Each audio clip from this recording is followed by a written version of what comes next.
नमस्कार। आज हम एक ऐसी जबरदस्त तकनीक के बारे में बात करने वाले हैं जिसने साइंस की दुनिया में तहलका मचा दिया था। इसका नाम है पॉलीमरेज चेन रिएक्शन, या जिसे हम सब जानते हैं पीसीआर के नाम से। अच्छा, एक सिचुएशन सोचिए।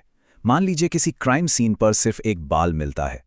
अब उस एक बाल में जो जेनेटिक जानकारी है वो पूरा केस सॉल्व कर सकती है। लेकिन प्रॉब्लम यह है कि वो सैंपल इतना छोटा है, इतना छोटा कि लगभग अदृश्य है। तो सवाल उठता है कि इसकी जांच होगी कैसे? और बस यहीं पर असली मुश्किल खड़ी हो जाती है।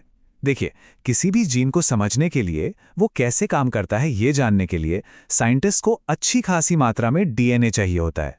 पर अक्सर होता यह है कि सैंपल से बस जरा सा डीएनए मिलता है, जो किसी भी तरह के एनालिसिस के लिए काफी नहीं होता। तो फिर इस बड़ी प्रॉब्लम का सल्यूशन क्या है? जवाब है पीसीआर। कैरी मलिस ने इसे डेवलप किया था और ये तकनीक आप समझिए एक मॉलिक्यूलर फोटोकॉपी मशीन की तरह काम करती है। ये डीएनए के उस छोटे से हिस्से को पकड़ती है और बस कुछ ही घंटों में उसकी लाखों बल्कि अरबों कॉपीज बना देती है। तो अब साइंटिस्ट्स के पास स्टडी करने के लिए डीएनए की कोई कमी नहीं रहती। तो आखिर ये मॉलिक्यूलर फोटोकॉपी मशीन काम कैसे करती है? चलिए इसे एक रेसिपी की तरह सोचते हैं। देखते हैं कि इस कमाल की रेसिपी को बनाने के लिए हमें क्या-क्या चीजें चाहिए। तो इस रेसिपी में 4 मेन इंग्रेडिएंट्स हैं। सबसे पहला हमारा टारगेट डीएनए सैंपल, मतलब वो डीएनए जिसकी हमें कॉपी बनानी है। दूसरा है प्राइमर्स। ये डीएनए के छोटे छोटे टुकड़े होते हैं जो मशीन को बताते हैं कि भाई कॉपी यहां से शुरू करनी है। तीसरा टैग पॉलीमरेज। ये हमारा मास्टर शेफ है, एक ऐसा एंजाइम जो असल में डीएनए की नई लड़ियां बनाता है। और आखिर में 4 तरह के डीऑक्सी न्यूक्लियोटाइड्स। इन्हें आप डीएनए के बिल्डिंग ब्लॉक्स समझ सकते हैं, यानी ए, टी, सी और।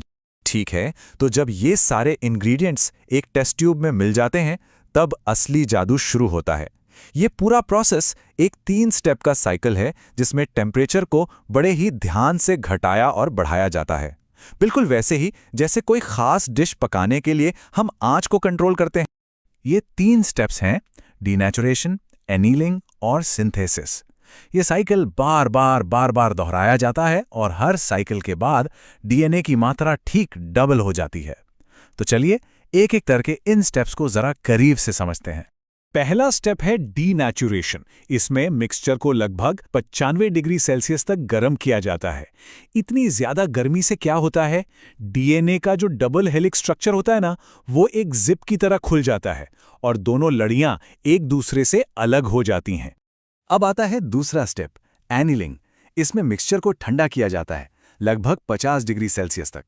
इस तापमान पर वो जो प्राइमर्स हमने डाले थे ना, वो डीएनए की अलग हुई लड़ियों पर अपनी सही जगह ढूंढकर चिपक जाते हैं। ये एक तरह से स्टार्टिंग पॉइंट सेट कर देते हैं। और फिर आता है आखिरी स्टेप, सिंथेसिस। यहाँ टेम्परेचर को थोड़ा बढ़ाकर 75 डिग्री सेल्सियस कर दिया जाता है। और यहीं पर हमारा star player tag polymerase action में आता है। ये एक बहुत खास एंजाइम है जो इतनी गर्मी में भी आराम से काम कर सकता है। और पता है, यही वो खोज थी जिसने पीसीआर को असल में मुमकिन बनाया। ये प्राइमर से जुड़ता है और बिल्डिंग ब्लॉक्स को जोड़कर डीएनए की एक पूरी नई लड़ी बना देता है।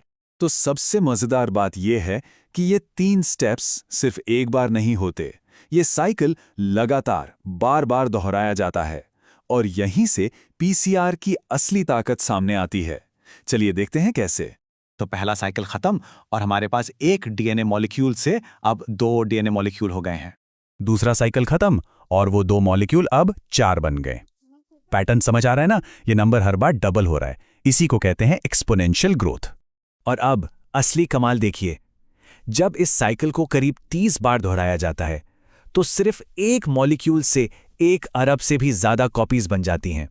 सोचिए जरा, जो सैंपल पहले लगभग अदृश्य था, अब उसकी इतनी सारी कॉपीज हैं कि साइंटिस्ट उस पर कोई भी टेस्ट आसानी से कर सकते हैं। है ना कमाल की बात? अच्छा, ये सब लैब में तो बड़ा अच्छा लगता है, पर असल दुनिया में इसका क्या मतलब है? ये तकनीक आखिर इतनी जरूरी क्यों है? चलिए इसके कुछ सबसे इंपॉर्टेंट यूजेस पर नजर डालते हैं। देखिए, पीसीआर का इस्तेमाल आज हर जगह है। इसका उपयोग बीमारियों का पता लगाने में होता है, जैसे हमने हाल ही में कोविड-19 महामारी के दौरान देखा, जब पीसीआर टेस्ट ही मेन डायग्नोस्टिक टूल था। इसका इस्तेमाल पौधों में बीमारियां पहचानने में होता है, जिससे हमारी फसलें सुरक्षित रहती हैं। और हाँ, जीन मैनिपुलेशन और जेनेटिक बीमारियों की स्टडी में भी, जिससे हमें सिस्टिक फाइब्रोसिस जैसी बीमारियों को बेहतर ढंग से समझने में मदद मिलती है। जैसा कि हमारे सोर्स मटेरियल में भी कहा गया है, ये वाकई एक नई और शक्तिशाली सेल फ्री तकनीक है। सेल फ्री का मतलब है कि डीएनए कॉपी करने के लिए हमें किसी जीवित सेल की जरूरत नहीं है। इसी वजह से ये प्रोसेस अविश्वसनीय रूप से तेज और एफिशिएंट हो जाता है। इसने बायोलॉजी की दुनिया को सच में हमेशा के लिए बदल कर रख दिया है। और ये सब हमें एक सवाल के साथ छोड़ जाता है। पीसीआर ने मेडिसिन, फोरेंसिक्स और बायोलॉजी में तो क्रांति ला ही दी है। अब सोचना ये है कि इस अद्भुत मॉलिक्यूलर फोटोकॉपी मशीन की मदद से हम भविष्य में और कौन-कौन से वैज्ञानिक रहस्य सुलझाने वाले हैं।